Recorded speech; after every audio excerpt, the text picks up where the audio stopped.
Ya, kita lanjutkan diskusi kami pemirsa, karena setiap kebijakan kan pasti bisa dilihat dari sisi negatif dan juga positifnya. Setiap kebijakan pasti punya plus minusnya, Pak Rian. Kalau Anda melihat jika kebijakan ini kemudian diluncurkan di wilayah Jawa Barat yang kita tahu cukup agamis, apa kemudian mudorot atau sisi negatif dari kebijakan ini? Oke, tapi sebelumnya saya mau memberikan public edukasi dulu. Oke. Jadi kebijakan yang dibuat modelnya Pak Deddy ini adalah model disruptif.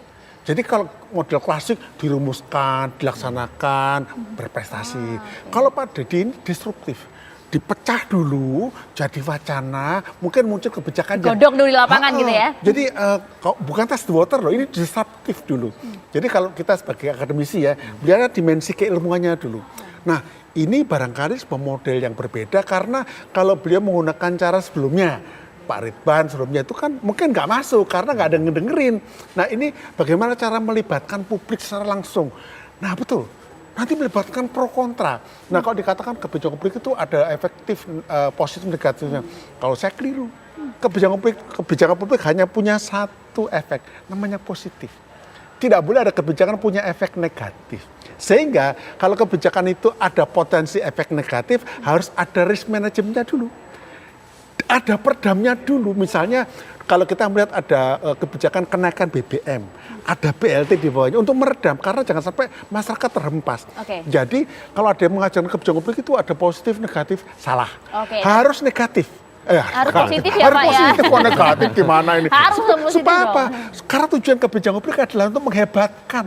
Bukan menyenangkan loh ya, kalau menyenangkan kasih es krim, menghebatkan, bukan memuaskan, karena bukan alat pemuas, tetapi untuk menjadikan rakyat ini mandiri, kemudian berprestasi, bersemangat. Nah, lepas dari itu, saya sebagai akademisi loh ya, saya juga belajar ini. Oh kalau gitu ada model baru nih, model disruptif, tetapi nggak boleh cuma disruptif. Saya sebutkan Prof tadi, setelah ini bagaimana kesananya, dikemas bagaimana.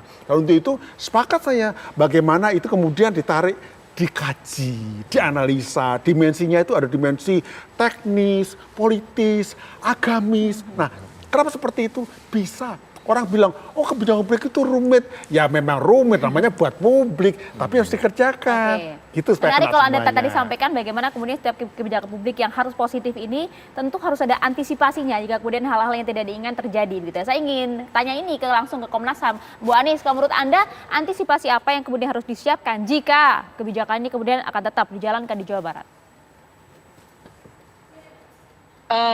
Apa yang disampaikan oleh Kang Deddy Mulyadi itu kan baru wacana ya. Betul. Sehingga satu kebijakan itu kan memang harus dilandasi dengan satu kajian yang komprehensif gitu.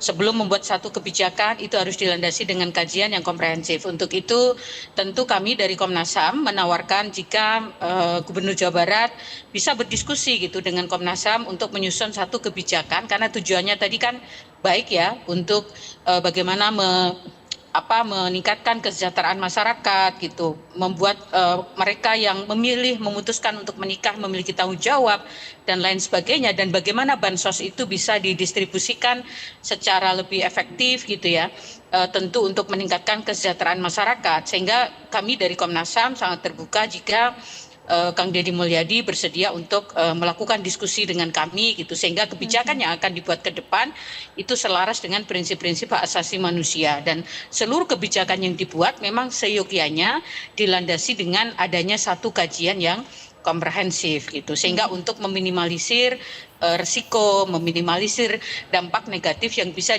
ditimbulkan dari adanya satu kebijakan yang akan diputuskan gitu. Oke, tapi kalau menurut Anda apakah kemudian ini juga memiliki dampak negatif yang ditimbulkan jika diterapkan, atau ya positif saja nampaknya kalau dari segi alasan tadi kan kita lihat? Tasarruful imam ala ra'iyah manutun bil maslahah. Kebijakan publik yang diambil penguasa itu harus bermuara kepada kemaslahatan. Saya kira senada dengan apa yang disampaikan oleh Pak Rian tadi. Ketika kebijakan publik sudah diambil, harus berorientasi kepada kemaslahatan. Tetapi kadang di lapangan itu tidak semulus dengan apa yang kita rencanakan. Disitulah pentingnya kajian mendalam mengenai apa? Mengenai nanti perencanaannya, pelaksanaannya, dan dampak yang ditimbulkan. Ini harus dihitung karena publik itu kan beragam. tidak satu warna, tidak satu kecenderungan. Di satu sisi, kalau khususnya kebijakan publik terkait dengan bansos, ini mau bagi-bagi bansos secara efektif atau mau mengendalikan penduduk. Nah, ini kan gitu kan. Tapi katanya disah-sah saja kalau kata Pak Rian digabungkan ini bukan suatu hal nggak yang apa-apa, tapi kan mustahil. nanti ada rezimnya. Ya. Jadi kepala daerah pun dia tidak punya kekuasaan yang absolut kan.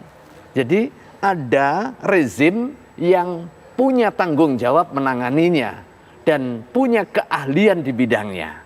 Bisa jadi itu untuk kepentingan kesejahteraan masyarakat. Tetapi ketika berbincang soal kesehatan, bisa jadi harus komunikasi dengan ahli kesehatan masyarakat, ahli kebijakan publik, dan lain sebagainya. Itulah tools untuk merumuskan kebijakan publik yang berorientasi kepada kemaslahatan. Karena itulah ya memang harus panjang-panjang usus sebelum melontarkan policy terkait dengan kebijakan publiknya, biar juga tidak kontraproduktif. Waduh, nah. Kan niat baik harus dilakukan dengan cara yang baik. Kira-kira begitu. Sepakat kalau itu. Nah, Tapi kalau Anda ya. melihat apakah tidak terlalu jauh gitu ya kalau melihat ini kemudian kebijakan yang diambil oleh Deddy Mulyadi berdampak juga secara politik nih, Pak Rian. Anda melihat hal demikian nggak?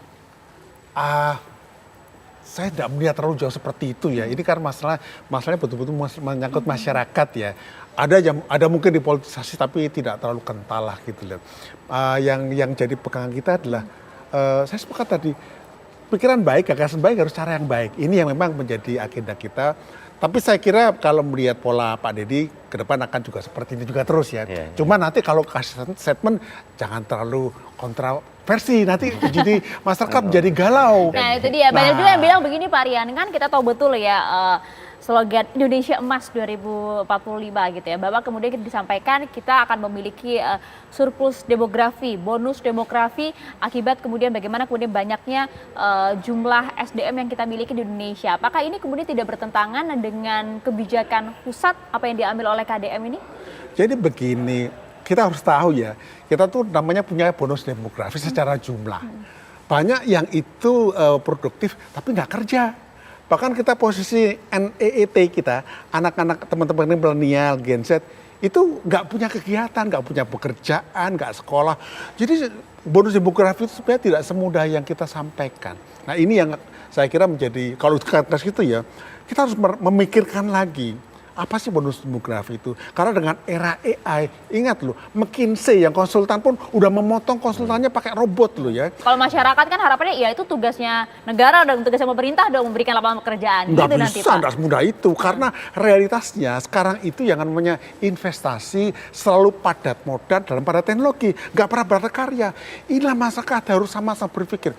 Di sinilah yang kita katakan kolaborasi nggak cuma negara dengan masyarakat, tapi masyarakat ke negara juga. Tapi negara nggak boleh kemudian membiarkan masyarakat sendirian, diajak. Jangan kemudian kalau terpaksa diajak, ya enggak, sejak awal diajak. Prof, kemudian teman-teman Komnas HAM, ahli kesehatan tadi ya, ayo diajak. Nggak apa-apa, statement, kalau sekedar statement nggak apa-apa. Tapi ketika anda dirumuskan dengan baku, harus betul-betul dikaji betul. Karena gini, ingat loh, tapi nggak boleh habis waktu. Karena nanti kajinya perlu bertahun-tahun. Enggak lah. 3 bulan selesai asal mengundang orang-orang tepat. Ya. Prof ini cocok itu dia. tepat ini. Kita juga sebenarnya ingin dengar ya, sayang sekali hingga di akhir diskusi kami, Kang Deddy Mulyadi Gubernur Jawa Barat tidak dapat bergabung bersama kami. Padahal kita ingin dengar apakah ini memang hanya sekedar wacana yang dilontarkan ataukah kemudian juga akan diterapkan dalam waktu dekat ya. Dan kalau begitu kita akan tunggu saja bagaimana kemudian wacana ini akan kemudian digulirkan di Jawa Barat. Terima kasih banyak Pak Rian. Terima kasih. Mariam atas banyak, waktunya ya. dan juga terima kasih Bu Prof. Desa Hidayah. Meluangkan waktunya di tengah perjalanan. Sehat Terima selalu kasih ya. Bu, sehat selalu.